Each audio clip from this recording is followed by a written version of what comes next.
Assalamualaikum warahmatullahi wabarakatuh. Welcome back to Rahasia Blogger Channel. Pada materi kali ini Rahasia Blogger mau sharing soal riset keyword. Nah, ini menarik nih. Riset keyword itu buat yang belum tahu adalah proses menganalisa kata kunci. Jadi seberapa banyak pencarinya dan seberapa besar pencariannya pada kata kunci yang dimaksud ya. Kenapa ini begitu penting? Ya jelas penting. Jadi kalau misalnya teman-teman buat artikel tapi nggak ada yang nyari, kan buat apa gitu. Jadi nggak bakal mendatangkan pengunjung. Maka itu dia riset keyword ini penting dan dibutuhin banget ya, buat apalagi buat blog-blog baru gitu yang belum gampang ranking di SERP ya. Dan lagi metode metode riset keyword ini ada banyak caranya, macam-macam, dan semua webmaster ya punya caranya masing-masing yang menurut mereka paling bagus dan paling cocok dengan blognya masing-masing. Jadi di sini saya juga nggak mau menekankan bahwa keyword cara riset keyword saya paling benar atau si A paling benar, si B paling benar, enggak. Karena nggak ada rumus bakunya buat riset keyword itu, jadi bisa disesuaikan aja gitu.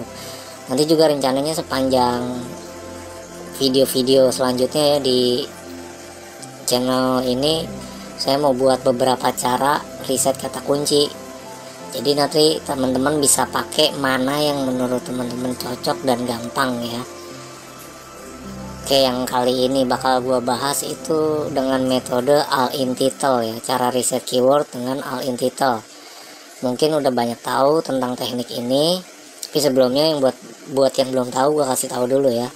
All-in title ini cara riset keyword dengan mencari kecocokan judul.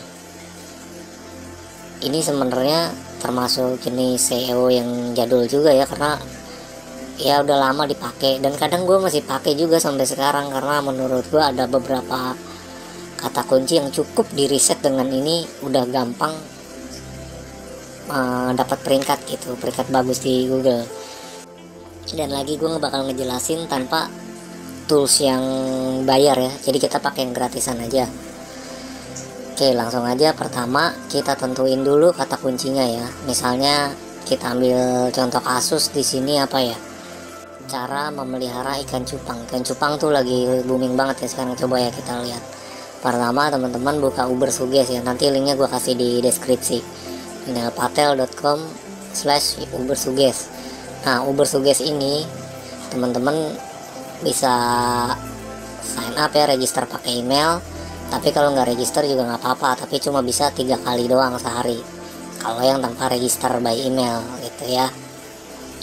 Ubersuggest ini tool yang menurut gua lumayan oke lah untuk nyari volume. Nah, jadi saya pakai tools ini cuma nyari volume pencariannya doang ya, jadi memastikan bahwa kata kunci tersebut ada pencarinya. Kita contoh ya, tadi keyword ini lumayan padat ya, keyword 4 kata ya, masih oke sih sebenarnya. Tapi karena ikan cupangnya ini yang bikin berat, karena emang lagi booming banget ya. Di sini kita klik negara yang mau ditarget ya, karena kita pakai bahasa Indonesia, kita cek di Indonesia ya. Oke, udah dapat, kita search. Oke, kita udah dapat ya. Volume pencariannya kira-kira 2400. Nah, ini 2400. Jadi search volume ini dinilai per bulan ya. Nah, ini search volumenya udah ketahuan ya, 2400. Jadi hitungannya tuh 2400 per bulan. Hati-hati teman-teman. Dan ini rata-rata perkiraan ya, bukan pasti.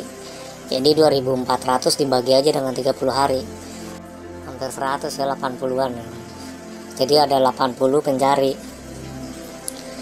Nah, kira-kira dengan keyword ini sebenarnya masih layak ya buat ditarget gitu. Kalau menurut dia nih Google Search ya, rankingnya ada 99.co, Liputan 6, lumayan berat sih, Pop Bella tuh, news semua rata-rata, CNN, Wallipop.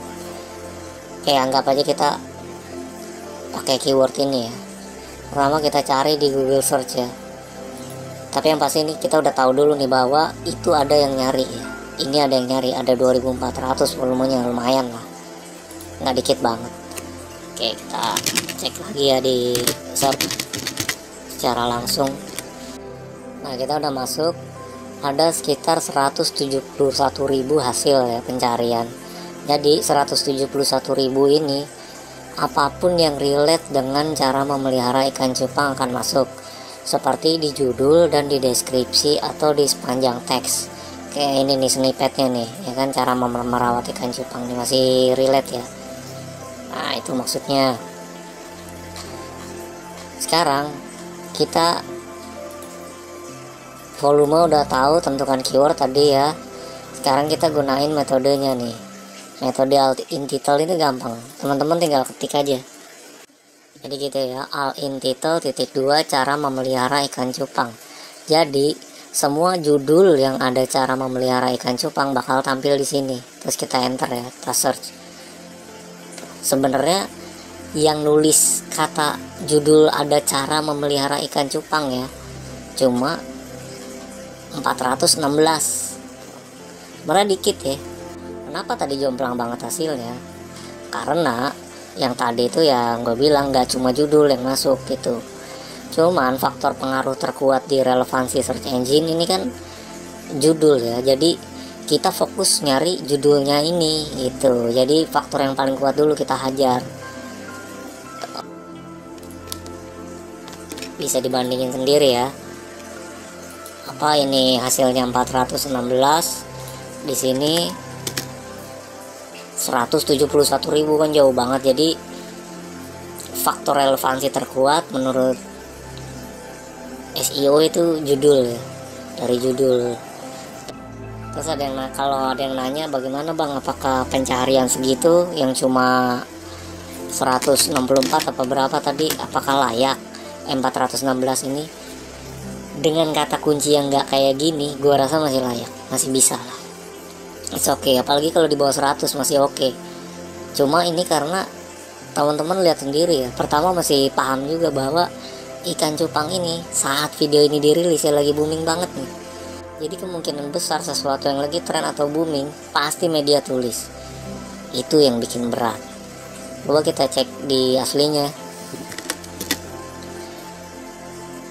bola.com ini media, Popbella media juga, 99.com ini apa ya, properti kalau nggak salah, CNN media, Liputan 6 media, tuh Kompas dan lainnya. Terus kalau misalnya teman-teman mau nulis tentang kata kunci ini dengan si kompetitor yang ada di sini nih, bagaimana? Menurut gua mundur, berat ini. Saingannya berat gitu. Kita nggak usah ngeliat kontennya aja, dari ininya aja, dari domain-domainnya aja udah gila gitu. Kecuali teman-teman bikin konten yang super power ya, maksudnya yang lebih segala-galanya, lebih bagus segala-galanya, punya domain yang udah trust banget di Google, authority-nya bagus gitu, beda gitu. Kita cek aja. Kadang gue masih suka ngecek ya sampai halaman 2 sampai 3. Kalau emang masih diisi sama media-media gede, udah mundur deh, mendingan gak usah. Karena apa, capek-capekin juga nulis konten tentang kayak gitu tapi susah nge-ranking. Dari mana kita mau dapat visitor ya kan? Terus solusinya gimana bang? Kita cari alternatif lain. Teman-teman bisa ini penelusuran terkait. Di sini ada nih LSI-nya, latent semantic indexing-nya nih di bawah nih, masih relevan sama kata kunci yang terkait. Ini bisa jadi ide loh, jadi ide kata kunci keyword. Cuma jangan panjang-panjang banget gini juga. Ini nggak apa-apa lah kalau buat blog-blog baru, kata kunci yang long tail gini oke. Jadi metodenya sama. Ntar teman-teman cari dulu di Uber Suggest kata kunci yang ini, yang ada di bawah ini, cari volume pencariannya, terus pakai metode alin title lagi, cek lagi. Kita intinya sih pakai metode ini menghindari persaingan. Itu aja, riset keyword tuh gunanya menghindari persaingan atau kita bisa bersaing di kata kunci yang banyak pencari dan minim kompetitor. Intinya sih begitu sebenarnya riset keyword. Itulah faktor yang bikin datangnya visitor. Jadi kalau masih ada yang ngeluh, bang saya udah update tiap hari tapi kok masih sepi, kemungkinan dia nggak artikelnya nggak target keyword tertentu atau keyword yang dia tuju, nggak ada yang nyari. Kalau nggak ada yang nyari, siapa yang mau baca gitu. Kenapa bang harus di page 1 atau di page 2 lah gitu. Ya soalnya pengunjung itu kan pasti nyari, pas dia nyari di Google dia pasti ngeklik yang di halaman pertama, halaman kedua, ya itu aja. Jarang yang di halaman 3, 4, 5, enggak, jarang. Oke, kalau teman-teman udah jelas tadi, kalau emang nggak bisa ngeranking di cara memelihara ikan cupang nih sebagai contoh, coba ini pakai penelusuran terkaitnya ya. Carinya metodenya dari awal lagi tadi, riset dulu, cari volume penelusurannya baru itu. Jadi metode riset keyword all in title ini juga punya kelemahan. Kenapa? Sekarang Google itu udah masukin kayak sinonim atau yang relevan ke dalam pemeringkatan ini. Contohnya aja kata ini nih, memelihara dan merawat masih dianggap sinonim, masih dianggap sama. Jadi teman-teman hati-hati juga kalau bikin artikel, jangan terlalu monoton ya kata-katanya. Maksudnya dengan memelihara dan merawat masih akan dianggap sama walaupun berbeda. Ini contohnya nih yang di snippet nih kan, cara merawat ikan cupang, ini cara memelihara gitu, jadi masih dianggap sama. Kelemahan all in title, dia bener-bener nyari eksak gitu, apa yang tepat dengan kata ini doang, cara memelihara makanya sedikit gitu. Teman-teman bisa juga improve pakai cara riset keyword tadi, tapi yang lebih luas lagi cakupannya. Misalnya tadi udah lihat memelihara segitu, merawat bagaimana? Kalau volume pencariannya masih sama-sama aja ya. Tuh merawat ada lagi tuh 1900, malah lebih banyak lagi. Tapi teman-teman bebas tuh mau pilih yang mana, mau yang pakai memelihara, merawat. Cara dan tips juga hampir suka sama nih. Beberapa postingan tutorial ya, terutama gue lihat dengan menggunakan kata cara atau tips itu masih relevan gitu. Ya itu kelemahan all in title, jadi dia nggak bisa ngedetek keseluruhan judul yang ada di situ dari kata kunci ini. Jadi hanya yang bener-bener pas sama kata kunci ini. Di sini ada cara merawat ya, paham ya maksud gua? Kesimpulannya, pertama tentuin dulu kata kunci yang mau ditarget buat bahan penulisan. Kedua, cari volumenya di tools gratisan ini, Ubersuggest ya, yang penting ketahuan nih volume pencariannya.